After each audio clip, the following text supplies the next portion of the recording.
I hate you, Solo. Yes, sir. What's good, guys? Your boy, Hugo the Savage. We're back, baby. Demon Team X Scum Gang. You know, like that, where the dogs are. We're back, man. You know, like that, like we never left. It felt like we was only on a few hours ago, because we were. You know, them way there. It's the Money in the Bank 2025 aftermath, the review, the fallout, the chaos, the carnage. I love to see it. Even though I always saw people not so long ago, man, mental health check, hope everyone's well, make sure everyone's hydrated, take care of themselves. If you're from the UK and you stayed up to watch Money in the Bank, then you probably need to hydrate yourself and take care of yourself and that. Because under these shades right now, under these blue lenses, bags under the eyes, bro. Bags under the eyes, bro. I'm telling you, I don't know, man. I need to get somewhere. The bags are there. It is what it is, man. I might have to go to one of them spas and that, bro, and get that thing that I will not repeat because it sounds like a bun up, bro. Love for the love, love for the love. Let me know if the audio's okay, because Ravi said it's not, but I don't know if it's Ravi or me. You know what I mean? It's the same microphone, so let me know, whoever else is in the chat. But yeah, man. You already know the vibes. You know what I'm gonna say, man. Make sure everyone's okay, and we're here for a good time, not a long time. And I've spent a lot of time watching Elimination Chamber, so I don't really want to be on here chopping it up about Elimination Chamber for too long and that.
All right then.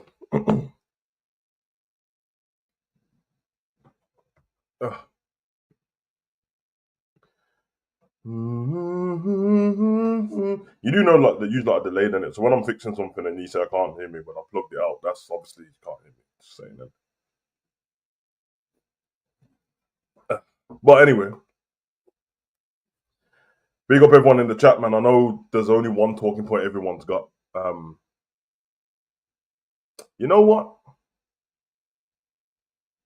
You know what? Let's start. Let's start backwards. Fuck it. Let's start from the end and make up, because I know that's what everyone wants to talk about. You know, like that. So let's get to that straight away. So let me get these up on the screen as well. Just sorry. I'm going to record. There's there. All right, man. That was it. All right. Money in the Bank, man.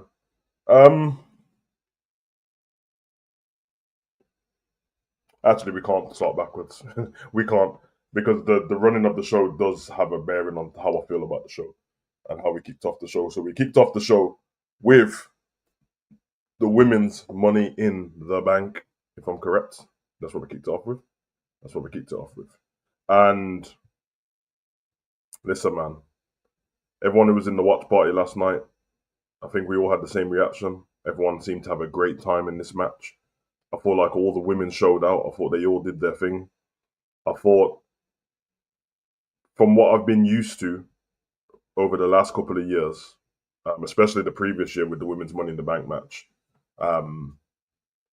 it was been a bit. Well, I don't even want to diss them, but it was really bad, to be honest. It was really bad. It was botchy. It was slow. And it was weak. One thing I will say, and it's not the women's fault. You know, to have such big apparatus like the ladders and stuff like that, and have the same ones for the men and the women. I get it though, WWE. I'm not moaning at WWE for this. It's just a bit of advice to I don't know. There's something about the women trying to pick up the ladders and that and move them around. It's a bit slower in it because they're obviously not as strong as the men, and it slows down the matches sometimes. Sometimes it makes it look botchy. Like those parts where think of how small like Roxanne and Alexa Bliss are. They're trying to pick up the ladders to like hook them into other stuff and build them up and make these ladder bridges and stuff like that. And it doesn't look right, and it slows the match down. And then everyone gets onto them saying that they're botching stuff when they're not botching anything. It's just natural. That's how it would look. Maybe we should give them a bit more grace in terms of, you know, when people take long to do something in the ring or they slip or something like that, everyone's quick to laugh at them and go, "Oh, you botched that move" and all that stuff like that. But realistically, is it the It's not really a botch, is it? Yeah, I mean, like if you make a mistake on something and rectify it, it's not really a botch. Normally, a botch is when somebody does something that's meant to be a certain way, it didn't connect, or this particular thing didn't happen, and then you just continue with it. But everyone just gets onto people like, I think Logan slipped when he did the when he went for the springboard lariat, but then Jay super kicked him. So like it's part of the show. You made a mistake in a fight, the geezer kicked you in the face. Now, if he did that lariat and then Jay just stood there and then he got clothesline, then that's a botch. You know what I mean? Andrade tried to jump onto the ladder, he slipped, but then he climbed up the ladder, bro. Like it's not a botch, it just slipped, bro. Like it's actually getting kind of childish now.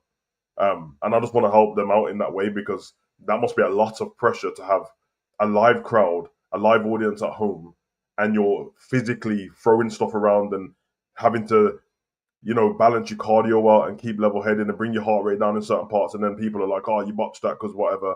Nah, for me, like if you make a mistake, that's a mistake. Like people making fights and it, like people don't in the UFC go, "He botched that move. He tried to get him with the spinning elbow and didn't hit him." That's not a botch, bro. It's a fucking fight. But if you try and do something, you try and do a big boot and it don't touch the person's face and the geezer dives out the ring and that's a botch because it's fucking stupid. It looks dumb. You know what I'm saying? Oh, that wasn't supposed to happen. Okay, that's fine, man. The table didn't break as it was meant to break. Okay. All right, get over it. It's getting a bit childish. Anyway, this women's match was great. I uh I don't wanna make wild statements just yet because even though I've got a good memory, trying to remember all the women's Money in the Bank matches is a little bit hard. Although there's not been many. My son's watching the Money in the Bank right now as we speak, so I had to tell him to turn his notification off so I didn't get any spoilers. But let me just voice note in a minute. Woo! Sorry. Sorry, man. That's you know what I mean. Father figure stuff and that. You know what I mean. Some of you man would know that because your dad's run off. Anyway, the match was great. The women were great. They all showed out in this match. All of them looked good. Um, I don't know what everyone else's talking points. I don't know how everyone else feels about the match. You lot in the chat, let me know how you felt about this particular match. But I had fun. Anyone who was in the watch party with us last night, if you're gonna come in here and tell me you didn't enjoy it, you're a liar because I saw you all yesterday say that you loved it. You get me? So, um, I see my Ravi say Naomi winning. What value does that hold? She's the Money in the Bank winner. I don't understand what you mean. Like I mean, we did a preview show and all of us picked Naomi to win, not just because we thought she would win, because we wanted her to win. She deserves it. And not only does she deserve it, she's earned the right to have that Money in the Bank. Out of all the women in that match, she holds the most value for winning that Money in the Bank. Let's go through each individual woman. The the most popular at the moment, you'd say, is Rhea Ripley, and although the most popular of all time in that match is probably Alexa Bliss. Um, she was already popular, and then what she did with Bray pushed her over the edge, and then everyone loved Alexa Bliss. But since they've brought her back, her booking's been terrible. She's been boring. Not down to her. They put her in like moments and then taking her out, and put her in moments and then taking her out, and then she returned at the Royal Rumble, but then they didn't use her. Then they returned her against Selena Vega. But you get me? No, Ravi, I hear it still, but I'm not trying to do it based on like whether I like the person or not. Like you said, what value does it hold? It holds the most value in the whole match because Stephanie Vecchia is the new person who's over, and people love her. But still, the main WWE crowd don't know everything about her yet. But she's, you know what I mean? Everyone's very sold on her. She's from the NXT crowd, and then obviously people around the world know who she is as well. Um, and she did great in that match. And we have to give a special shout out to Stephanie Vakia, considering how many matches she's had. Um, then we go on to Roxanne Perez, who's the prodigy. She's the truth. She's the up and coming, and these lot are all young in it, especially Roxanne. So there's not a need to rush her going forward at all. Let her build up. She should have the organic run of winning. I don't know, like a some kind of tournament, and then the mid card title, and then a title shot, and then maybe failing, and then maybe losing a WrestleMania, then going on and then winning a WrestleMania. Um, and then you've got Julia again. She's kind of in the vein of Stephanie Vakia, where before Stephanie, like if you saw the NXT crowd and you know about the Stardom crowd and New Japan, like they love Julia. That's a massive thing. She's not my favorite out of the two, but people love Julia. And then you've got Naomi. Now, you talk about Naomi. Listen, she's had a career in WWE. Like she's been here for ages. She started back OVW times and stuff like that. She was in there early doors with the Usos. Were in there. That's how she met Jimmy, of course. You know what I mean? When Big E and Seth Rollins and all that, these were coming in NXT. She was there. She was there with the Funkadactyls. You know what I mean? And so she's moved up the ranks. She got to a point at WrestleMania 33, was it? I think, when she won in Orlando. She beat Alexa Bliss, actually. I think that's what happened. She hurt her leg, and then she left them. That was like after that, she didn't rise to prominence after that again, like at all. After that moment, it was kind of over for her. So they treated her pretty bad after that. Then we got her and Sasha Banks winning the tag team titles. And okay, at that point, they seemed to be on some, you know what? Let's see what happens then. And they had a problem with them getting pushed, and she decided to walk out because Sasha wanted to walk out. And all the fans were asking for her, let's put Naomi in the bloodline, let's bring Naomi back and stuff. They didn't do it.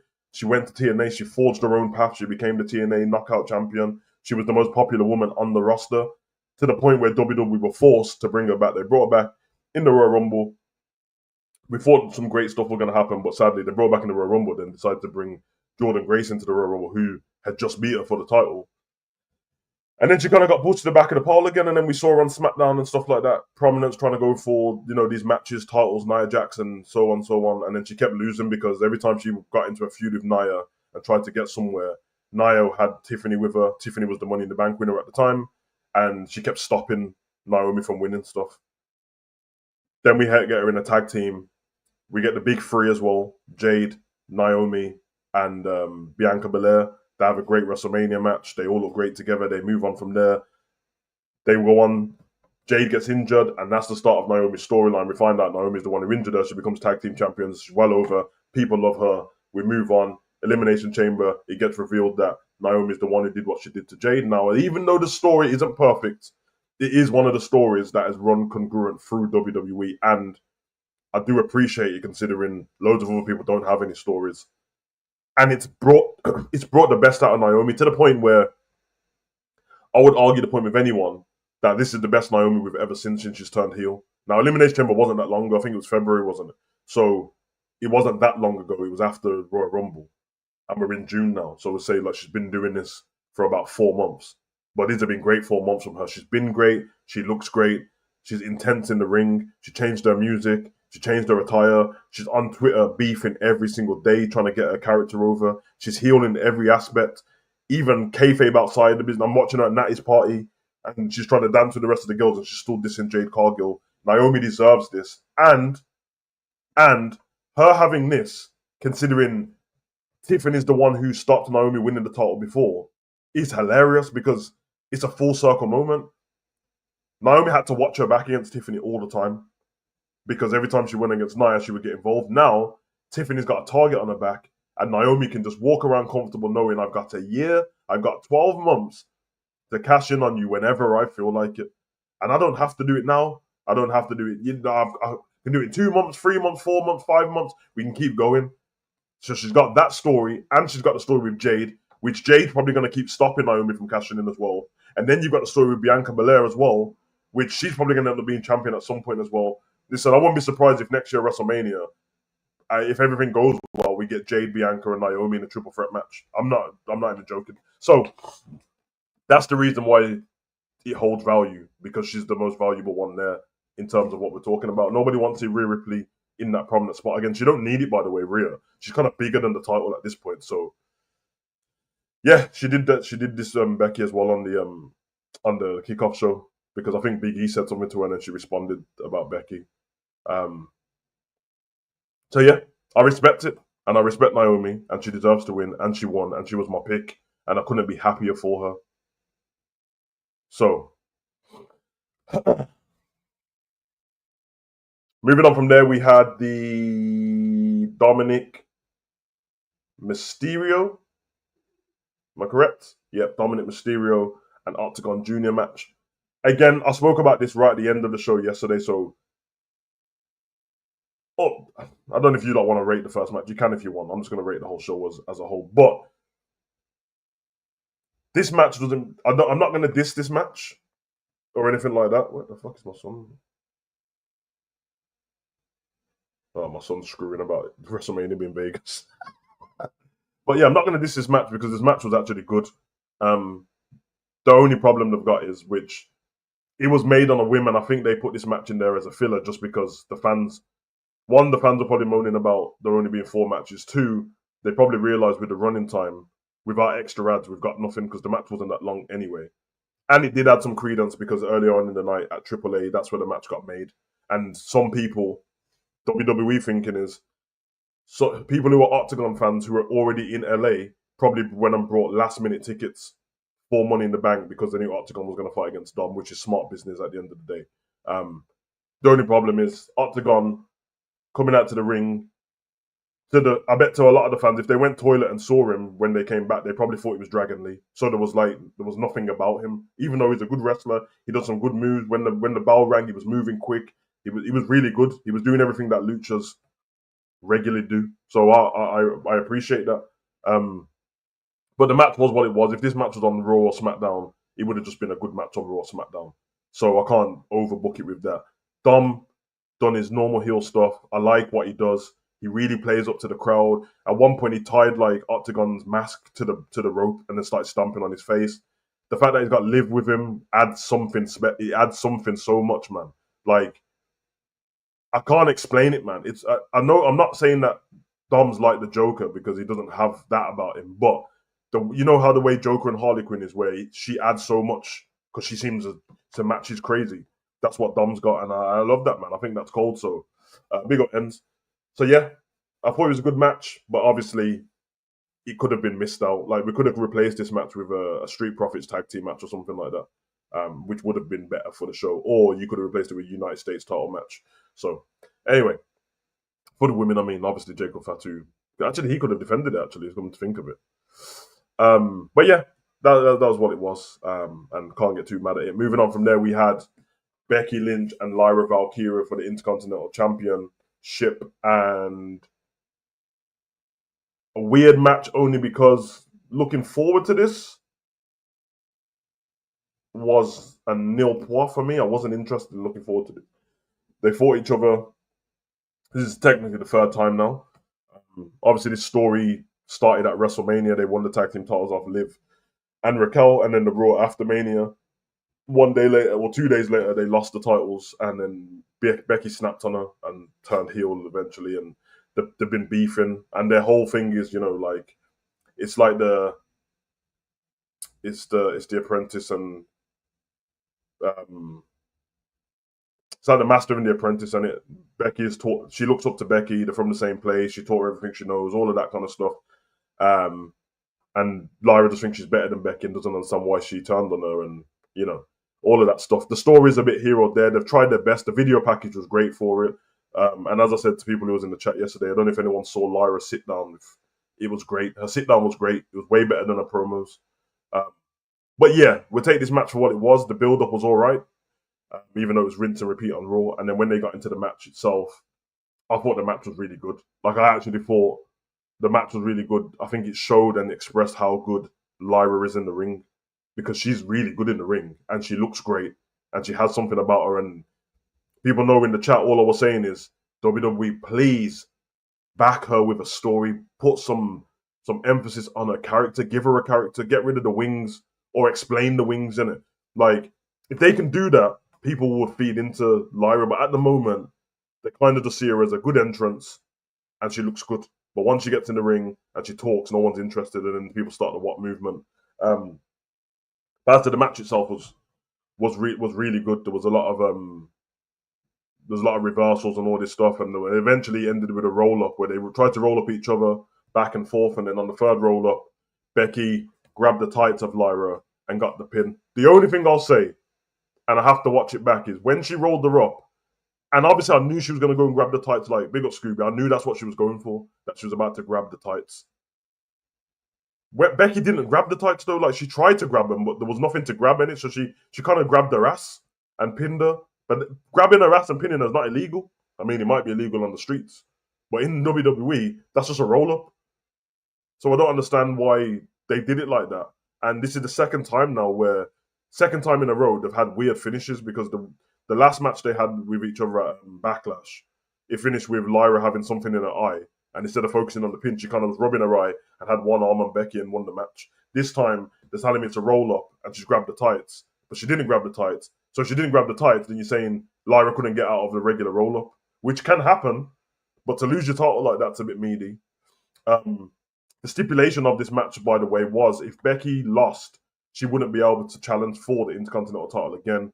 But if Becky won, one, she wins the title, and two, Lyra would have to say that Becky's better than her and raise her hands in the ring, which is what happened. Now, everyone, you know what I mean? I see Scooby saying that Lyra was decent. She was. The match was good. The match was good. Like, hear me out. I have to separate the match and what happened after the match. But what happened after the match ruined a lot of it for me. So, the match finished. Lyra's disappointed, and then Becky looks at her and she's like, yo, you gonna raise my hand or what? Lyra, I hope when she watches this back, big up Geekbox, I hope when Lyra watches this back, she realizes the errors of her ways, bro, and why this looks stupid. Instantly, Lyra started pulling this stupid face and overacting. It was like a pandering. It was like a pantomime thing. Anyone's been to the theater and it's supposed to be a laugh and a joke, and everyone, you know what I mean? They're doing Aladdin or something like that, but some celebrities doing it. She was like, I don't want, and she was doing it to the crowd, like, should I? I don't really want to grab her. And she wouldn't stop. She wouldn't stop. And I know it probably only went on for like 2-3 minutes, but it felt like it was 10 minutes of her pulling faces. And then eventually she grabbed Becky's arm and then started doing the face again. Then she raised her arm, and then it was done. And then Becky was like, nah. Don't just raise my arm there. Raise my arm and walk me around the ring. And then she started doing the face again. And the crowd just looking at her like, what the fuck are you doing, man? The match is done. Just do what you need to do. Also, the agreement wasn't for you to walk Becky around the ring. So once you've raised her arm, you should just leave, innit? She walked her around the ring, and then she went to leave again, and then Becky was like, nah. Put the belt around my waist. Again, wasn't part of the plan. She puts the belt around the waist, and then, should I put the belt around the waist? Nah, maybe I shouldn't put maybe I shouldn't. She puts the belt around the waist. Becky starts celebrating, being cocky, and then Lyra punches her in the back of the head, hits her with the clipped wing or whatever it's fucking called in that, and then walks out the ring, and then walks up the ramp, pulling the same stupid face. It made Lyra look stupid. It didn't make Becky look stupid. It made Becky look like a badass almost. It's almost like I embarrassed you, I beat you, and now you're going to do as I tell you. Like, you know what I'm thinking now? It was almost like the stipulation might as well have been, if Becky wins, then Lyra becomes a bitch and you have to do whatever I say. That would have been more interesting to me. That would have been way more interesting to me, and you can't put your hands on me. You know, like, remember when Stone Cold and Triple H had that thing? And the stipulation was Stone Cold and Triple H have a match at a pay-per-view, but they're also feuding with each other. And Austin's not allowed to put his hands on Triple H. So Triple H would antagonize him over and over again all the time. And the only way Austin can touch Triple H is if Triple H hits him first. And then he ended up doing it by somebody pushing Triple H into Austin. Just might as well have just done that, because that was stupid what we saw there. And it ruined a great match, man. Like, I say a great match. It ruined a really good match. Nobody was moaning in the chat while we was watching the match. Nobody was saying the match was boring. Nobody was saying the moves were stupid. It was fine. There's good spots in the match as well. There's one part where Lyra, she dropped Becky on the barricade, And then, obviously you got the little stand with the belt on it, and she had to walk around it, and then she stood on the announce table and dived off with a leg drop, like Matt Hardy style. Love that. That was really good from her as well. But yeah, I stick to that. She's a really good wrestler. So big up to Lyra, but the ending of that was a bit rubbish. But hopefully she can watch it back and just fix it. You know what I mean? Yeah, I guess that's how you get better anyway. But I feel a bit bad for some of the wrestlers because there's no live shows anymore. How do you get better? Because the PC doesn't work. Like that's like saying if you're a footballer, how do you get better? Oh, get better in training. Yeah, but training's not a match. So at some point you need to work on the job in it. Maybe a loan move. Anyway, um, we move on to there. Okay, this was a shocker in it because obviously the assumption would be like all Money in the Banks is there's a Money in the Bank match at the beginning, which is the women, and then the men's ones at the end, or vice versa. And this one, after this match finished, we find out that the men's Money in the Bank is up next, and also we get an announcement of WrestleMania 42. Triple H stepping out of some Jeep and he's like, "Someone once told me if something's great, do it twice or some bullshit." And then we get the announcement of Vegas WrestleMania again. Um, we know full well that's not the reason why you know what I mean. The infrastructure set up already. New Orleans, you had the. It's kind of crazy when you think about it because when The Rock turned before, The Rock came on NXT to talk about New Orleans WrestleMania, didn't he? And then he came on SmackDown. That was in the. That's actually crazy when you think about that time ago now. Fucking stupid, but again, we're in Vegas again, man. I got nothing against Vegas. Vegas looks like a great place. I haven't been there, but it looks great. Even though most of Vegas isn't the Strip, it's everywhere. Everything around Vegas is like, I mean, a desert and poor people. But I guess it makes the city a lot of money, doesn't it? The state because obviously it's in Nevada, and but it's the casino hub of the world. So like, you've got an extra however many fans in the city at that time. Which is where the $38,000 front row tickets were, by the way. So whoever went to the last WrestleMania and got duped and had that shit WrestleMania and paid for that ticket, I'm sure they'll pay for that ticket again if they were dumb enough to do that in the first place. Like that. Um, okay, moving on. We get the men's Money in the Bank again. You've seen the lineup for this match. We spoke about it. On paper, this looked like the worst lineup I've seen in the Money in the Bank for a minute. Possibly one of the worst ones, not because there's anything wrong with the people in it, but because the stories building up to these people being in this match was a bit stupid. LA Knight, seemingly, I found out some. I told you like this already, and I'll never lie to you on it. I know people, and no like secret sources or secret stories, but one thing I know is they seem to say to me that they're not really sure if Triple H likes LA Knight. That's what I've got told in it. So, and it feels like it as well. Feels like it because they just won't seem to book this guy, even when he's at the heights and all the fans want him to win stuff. So, um, yeah, yeah. LA Knight in this match, terrible booking building up to it. Obviously, he lost his title at WrestleMania, the United States title, but yeah, terrible booking up to it. Penta's Penta. Everyone loves Penta. He's over as shit. It's nothing to do with WWE. People just love Penta. Andrade, terrible booking since he's come back from AEW. Solo, the work he went from having the best year in his wrestling career to having the worst year in his wrestling career, and now he's been used as a manager on the outside. But he's great. Seth Rollins, he's a veteran. Whether you like him now or you just don't like his character at the moment, I think we can all agree that at some point you liked Seth Rollins in it because he's cold. And then you got Al Americano, which I'm a fan of. I love that. So, yeah, we get this match. This match kicks off, and I'll tell you, man, this match was absolute chaos, man. Like, there was so much going on in this match. At one point, there was the six men in the Money in the Bank in the Money in the Bank match. There was Paul Heyman on the outside. There was Corn on a Cob and Jacob Fatu, and there was Bron Breakker and Bronson Reed. Like, it was a lot of people. What's that? 11 people. So it was a lot of people around, man. Like, but the match itself was really good. There was some decent spots in the match. There was a spot that I've been telling everyone all weekend was going to happen, and it did happen, but it just didn't happen to Al Americano, which was the Mexican Destroyer through the ladder, which was brutal. By the way, it was brutal. There was a great spot from Al Americano where there was a. We have to get to this after anyway, but there was a ladder, the stupid fireball ladder that was set up on the outside, and it was leaning. It wasn't in properly, so it was leaning against the the ring post from the outside, and this was so cold. This was so cold.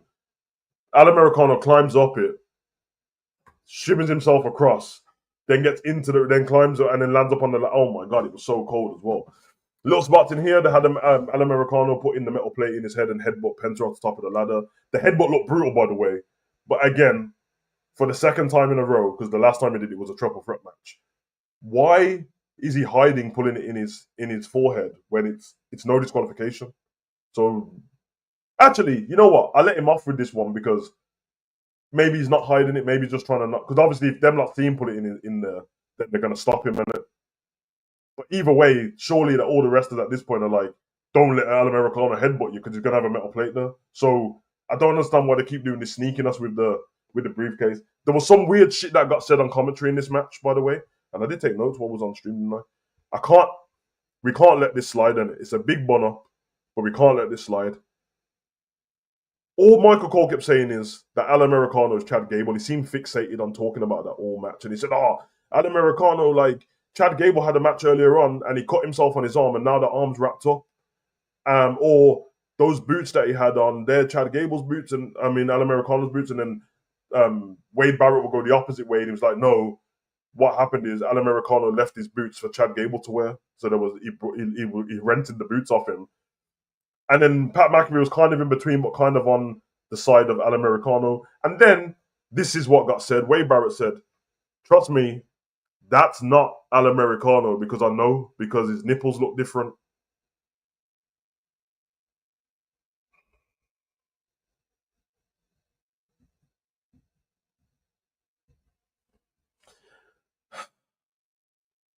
That's not Al Americano because his nipples look different.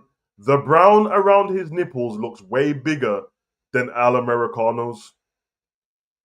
And then Michael Cole said to Wade Barrett, "How do you know that? You seem to be focused on his nipples a lot." And then he said, "They both wrestle topless.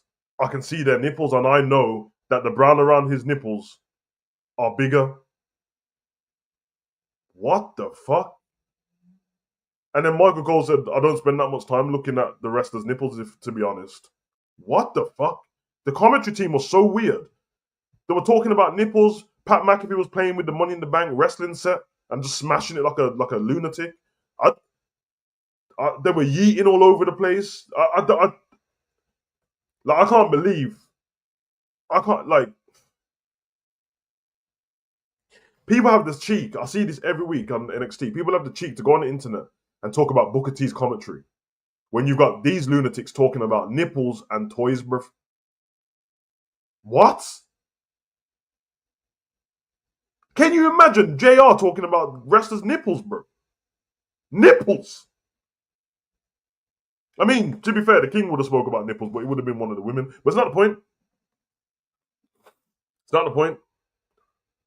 Crazy business. I agree with that, James, as well, man. He does need to stop he's having too much fun.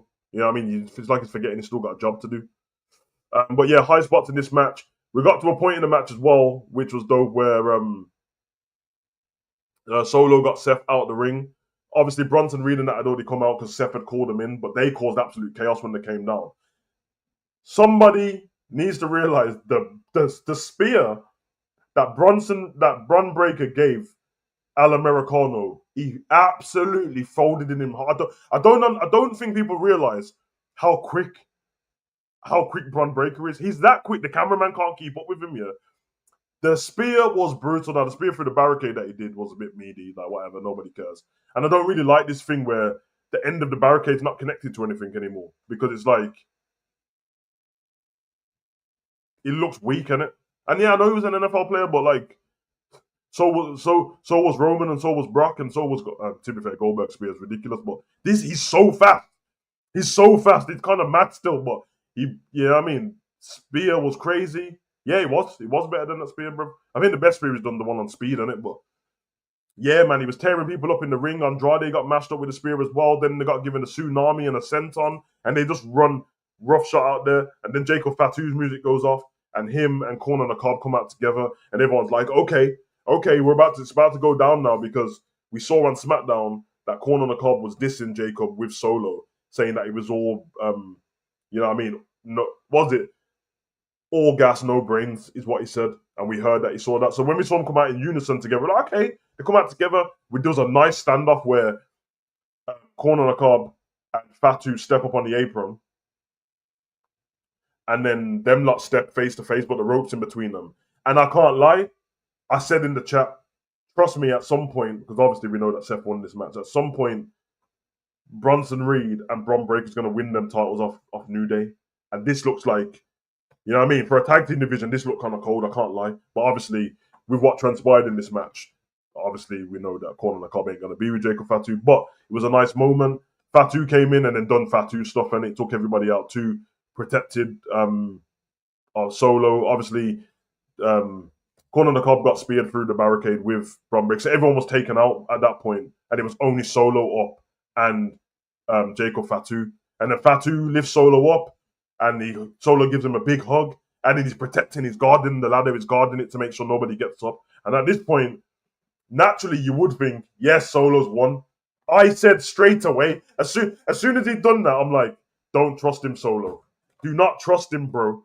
And he lets Solo get up to the top of the ladder, grab the briefcase, and then his head turns and he grabs his leg. And then Solo's looking all confused, and he's like, he's looking all confused, he's trying to shake his leg away. He's like, what are you doing? And then we get the clip of the night, man. And I love this, man, because when the wrestler's organic and fans love this wrestler, things happen so organically. And he looks up and he says, I hate you, Solo. The reason why I love this is because us fans have been talking about this for so long.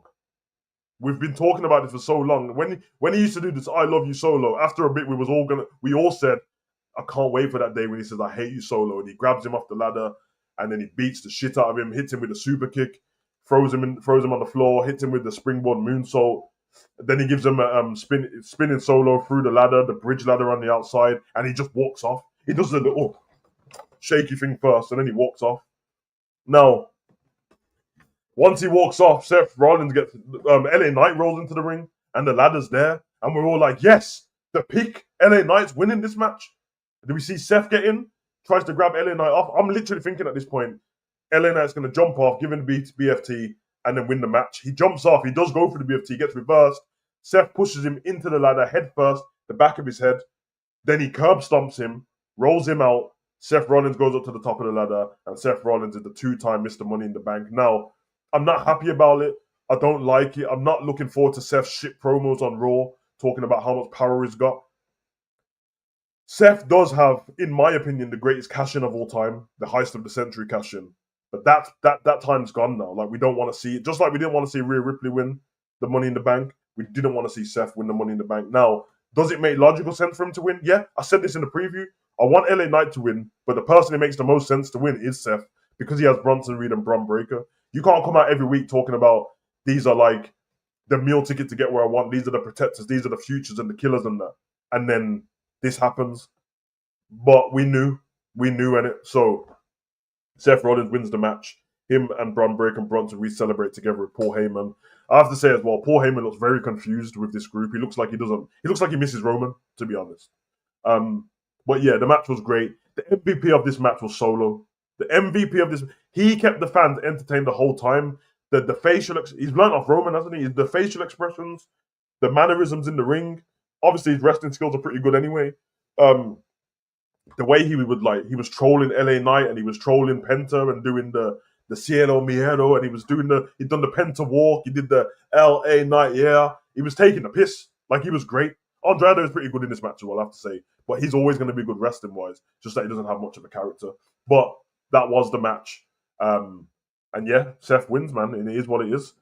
And then moving on from there, we have the main event, which, while we were watching this, I assumed that if Seth wins, I would rather somebody just cash in on Jay or John Cena on it. But clearly, that's not the reason why they made the final match the main event. Now, I don't think I need to talk about the match because the match itself was a killjoy. After Seth winning that, it brought the fans down. The fans got quieter. The match seemed boring. The match itself, like I don't want to be rude to like the people in the match. The match was actually not a bad match. Seriously, like the tag team match wasn't a bad match. It wasn't great either, but it made it feel boring because of what happened with what just happened with Seth, and we weren't looking forward to this match anyway because there was nothing on the line. So, was there decent spots in this match? I mean, I'll be honest. The best thing about the match was the ending and Logan Paul's moonsault. That was it. He did a moonsault through the springboard moonsault through the table. There was a spot where Jay tried to spear Thingy through the table. Now I'm thinking of it. I'm guessing the table wasn't meant to break anyway, which is why it's reinforced because it put him in that spot to get the moonsault done to him. So it just doesn't look as when now the tables are reinforced, certain moves just don't look as good. You know what I mean? Although they do, some of them do look like they hurt a little bit more. We had a spot where Logan he done his move, the pulverizer, but then he could have won the match and he could have went for the pin. He decides to go to the top rope anyway, and then when he gets to the top rope, he calls for the drone. This stupid drone. He calls for the drone, and we get it. At that point, I'm like, okay, it's too much now. The moment maker. Every time we have to have a viral clip, but it gets boring. But he does it. The drone comes in. He goes to do the move, but then this was cool though. While he was grabbing the drone, looking at it, in the drone camera, you could see Cody Rhodes climbing up the top of to the top rope, and then I think he ends up suplexing him off. But Logan keeps the drone in his hand, so you see him on the way down. It looks cool, kind of, but at the same time, why would you keep the drone in your hand if you get suplexed on it? Like to get out of the suplex, you need two hands, and the drone flies itself. So why wouldn't you do that? Big up James. He said that he thought Logan tore his knee. Yeah, he tried to do the springboard lariat and he buckled his knee a little bit. I like that's what I mentioned earlier. I like the fact that Jay hit him with the super kick as soon as he buckled because again, then it's not a botch to me. It's just a mistake in a fight, and Jay capitalizes on it. So, but yeah, gets that. Once Logan does the moonsault for the table, then the ref starts checking on them. And then I said, which I said from the start of the match, that John Cena is definitely going to pick up the title and try to hit somebody over the head with it. John Cena looks at the corner, no one is looking, so Cody's looking the other way, and then he grabs the title up, and yes, he runs the title through the forehead of Cody Rhodes again. And then he holds on to it, and then he's about to do it again. And then we get a figure diving into the ring. As soon as I saw the black Air Force Ones, I knew who it was. It is not R-Truth, but Ron motherfucking Killings, back from the depths of being fired, back from the depths of a renewed contract, and it hits John Cena with the belt. And yeah, man, R-Truth stands tall. He takes the mask off. The crowd goes absolutely crazy. Bear in mind, there was parts in the match in the programming already where they were saying "We want truth." There was somebody in the front row with like a push carrying cross sign, and then on the back you had "We want truth." And at some point, they all just went off on one. I remember Morris was saying in the watch along with me that sounded so loud, like they wouldn't stop doing it. So, yeah, I thought that was beautiful, man. It was nice to see R-Truth. One thing I will say is, and you guys know on this channel, like I don't, as I said at the beginning, I checked after yesterday. I made one text message to somebody and just asked the simple question because I'm not here to report stuff on it, but I just wanted to know: did his contract get renewed because whatever, or was it a? Because I didn't think it was a work the whole time. I know everyone's going, "Oh my god, they've done us over." They didn't do you over. So anyone who feels bad about the fact that you was upset that R-Truth left and all that stuff, and you feel like you've been duped, 100% I can tell you, whether they lie about it or not now, 100% I can tell you, R-Truth's contract was expiring. He was leaving. He did speak to other companies. And because of how the fans were and because of the reaction of the media and stuff like that, they realized we need to bring him back, and they renewed his contract, and they probably worked out a different price between them because I think they wanted to dock his wages by 60% or something like that. So maybe and listen, let me just tell you, anyone who has a job, losing 60% is crazy. So maybe they said to him, you know what, we'll give you a new contract. You might lose 30%, but here or there. So it wasn't it wasn't a work. And obviously, we got to the press conference after. By the way, Cody Rhodes won this match. Crossroads, whatever. Nobody cares. We got to the press conference after, and they asked Triple H, and I told you guys before we jumped offline, Triple H was going to be cocky about it. I absolutely told you. And he gets into the press conference and is like, let's get through these questions because I'm sure you guys want to ask about R-Truth. And then he gets to the R-Truth question. And then the guy says to him about R-Truth, and then he says, great question.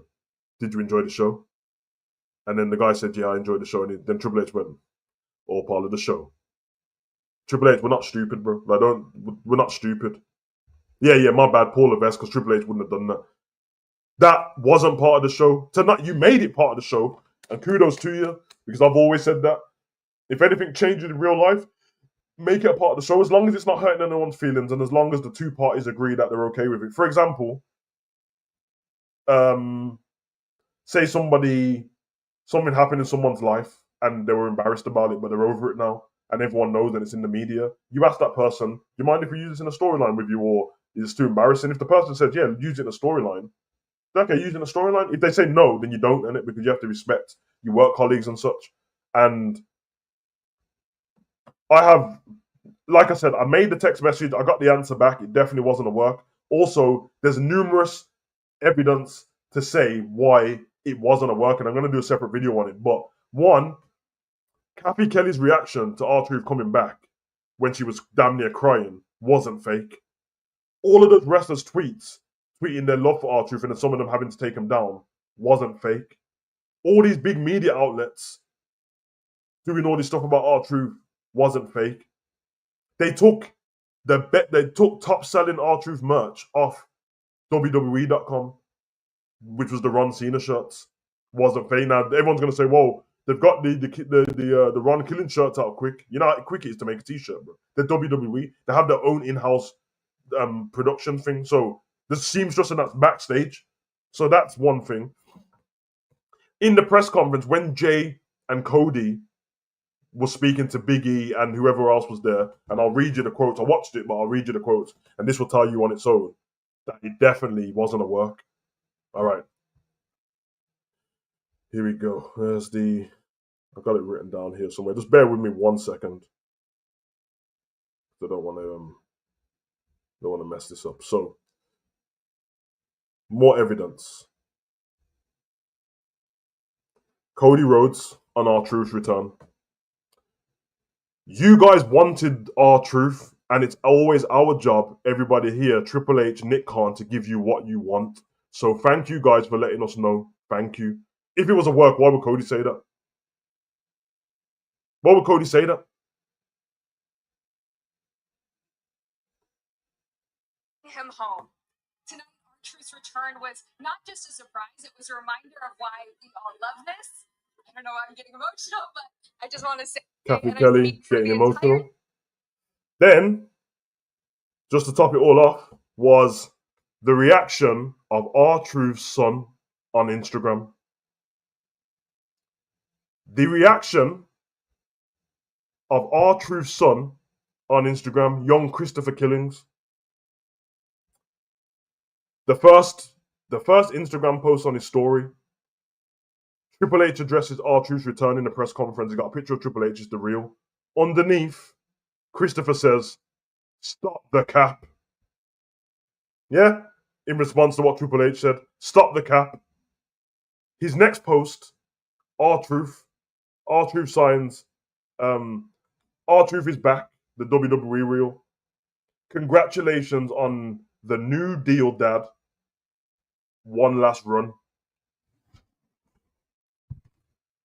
I get it, Triple H. Sometimes you can just be honest and say, we made a mistake on it. Morris, it's not that impressive. It's not that. I only know because I work in production stuff like that. It's not that impressive, bro. Like, if you have your own, how long do you think it takes somebody to make a T-shirt, bro? Like, if I go to the T-shirt shop now with a logo, and Sunday it's not open. If I go to the T-shirt shop now with the logo, I say, "Can you make these T-shirts?"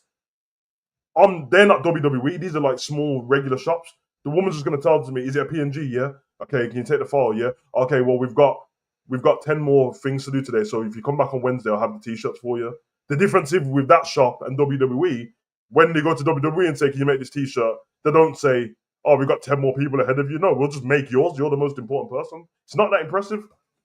All the shirt has on it is what's up on the back and loads of pictures of R-Truth on the front. It's not that impressive. Like, it's $1 billion company. That's like saying McDonald's is impressive for making burgers so quick. What the fuck? It's your job. This did, like, the R-Truth thing happened a week ago, or whatever. The deal was done they said that it was 72 hours ago. It's not that impressive. I mean, let me take that back. It's impressive just as a business, but it's not impressive in the timescale they did it for R-Truth. We've seen them do it quicker before, and I've seen this happen before as well. This happened with Matt Hardy when he got released. This happened with Daniel Bryan when he got released, and this happened with Drake Maverick when he got released. And each time they tried to act like nothing happened. So yeah, we're not gonna fall for that shit. Big up to R-Truth. It's good to see him back. It's good to see Ron Killings back, and I hope that he's serious for his final run, because we love comedy R-Truth, but if you're gonna go into your final run just like John Cena, you might as well just be serious the whole time. And hey, original Ron Killings was a dangerous guy, so I'm here for it though. I'm here for it.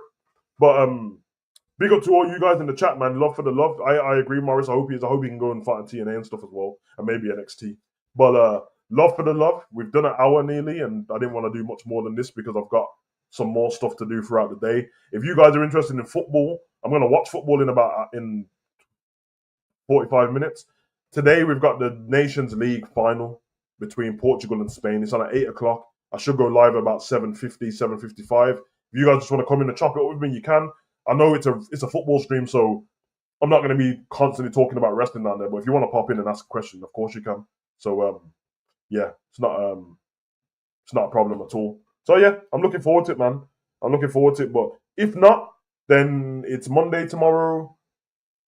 Tuesday we've got Raw review in the morning, so we'll think of something else to do. Look out for the pre-records. I'll normally ask you guys ideas to drop in the comment section, but you guys don't do it, so just expect quite a lot of videos to come out. As soon as I have any ideas, as soon as I have any talking points, I'm just going to drop videos on it now. I'm not going to worry about the production too much because it holds me back making the videos, so I'm just going to go and do that and see what happens. So anyway, love for the love, big up for the love, guys. Go and enjoy the rest of your day. Enjoy your Sunday. Take care of your family. Go for a walk. Get some fresh air. Touch some grass. Drink some water.